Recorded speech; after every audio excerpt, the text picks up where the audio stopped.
The government is restoring the legal status of hundreds of students. 12 of the 23 Texas A&M students whose status was terminated earlier this month have returned to active status. Sophia Ridley is here in the studio to explain. Sophia? Katie, the Student and Exchange Visitor Information System, otherwise known as SEVIS, is how the U.S. government monitors international students to make sure they comply with visa requirements. When a student's SEVIS record is terminated, they lose their legal standing in the country.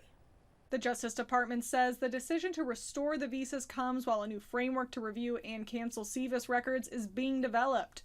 One international student at Texas A&M says the uncertainty is frightening. There were some students with some criminal records, but then when we found out that there are also students that have minor charges, such as driving tickets, that their visas got revoked, we started to panic a little bit. When the student's legal status was revoked in early April, they were no longer legally authorized to stay in the U.S. KBTX reached out to Texas A&M to find out how many students might have already left the country, and were told the university is looking into it.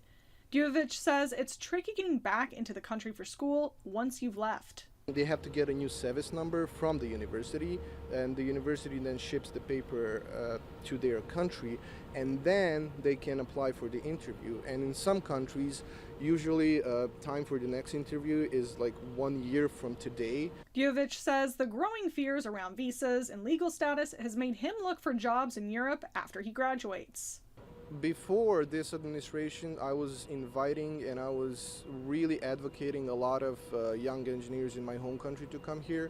Now, I would definitely not recommend to anybody.